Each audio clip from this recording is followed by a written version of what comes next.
皆さんこんにちは。今日はですね、製鉄所時代の親友の一人の話をしたいと思います。一緒に入社して研修もし、名古屋の製鉄所の工程管理という製造スケジュールなんかを作るそういう部署に配属になったんですが、ここは体力勝負と言われましてですね、製鉄所というのはなんせ24時間稼働してありますんでですね、しかもいろいろトラブルとかあるとですね、その度にですね作り直さなきゃいけないんですが、そういうそのスケジュールを立てるというそういう仕事を僕もしたんですね。その同じ部門の友達の話なんですが、彼は新潟出身でですね、生真面目で、純粋でですね、逆に言うとお人よしでもあって気は優しくて力持ちの典型なんですけれども、要領が良くなかったんですね。自分もですね、最初その仕事になれるのに随分苦労しましたが、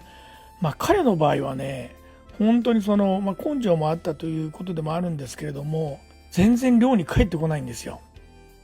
自分の場合は深夜残業になっても、食事だとか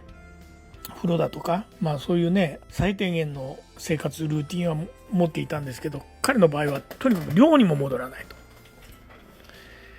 これ嘘じゃないですけどね、本当に1年間でね、その寮に戻ったのが、数日ですよ。で、寮からその製鉄所っていうのは車で15分ぐらいのとこなんですけどね、この要するに行き帰りの15分 ×2 の30分、これが取れないわけですよね。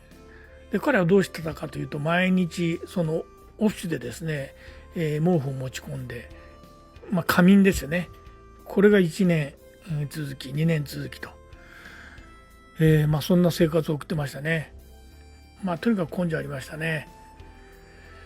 で、ある時ね、本当に彼と2人にその残業の時ですね、本当にオフィスでカップラーメンかなんか食べてる時にちょっと話をして、自分がその学生時代にね付き合っていた女性は新潟だったよみたいな話をしたらですね、いやー、新潟の女性は根性があるんだよね、男はダメなんだとかって言うんですよ。それを聞いてですね、彼ほど根性がある人間を見たことないのに、それはどういうことだと本当に不思議に思いましたね。ただね、面白かった話がね、そんな彼が、唯一ね、娯楽にしたのが近場にサウナがあるんですね。そのサウナというのも本当に大きな施設のサウナで、いわばその公衆浴場をですねもっと大きくした、いわば豪華なサウナなんですけれども、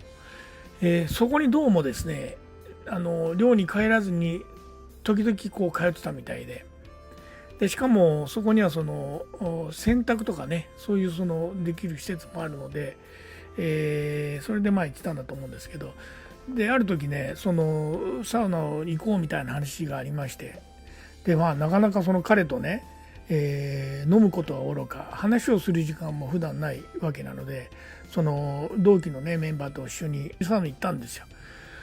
そうしたらですね、その仕事中の彼とは全く違ってですね、ものすごくテキパキしてるんですね。で、今からまず着替える前にその洗濯の準備をして、で次は何をやって、でマッサージの予約を入れてとかですね、ものすごく段取りがいいんですよ。でそれでもみんなおかしくなってですね、仕事の時はいろいろいつも容量悪い容量悪いって言われてる割に、実はこのサウナの間は一番こう容量がいいというか、もう全部そのプランニングできている、こういう姿を見て本当に大笑いしましたね。そんな彼もですね、自分がその後退社するとともに付き合いがなくなりましたけど、本当にいい、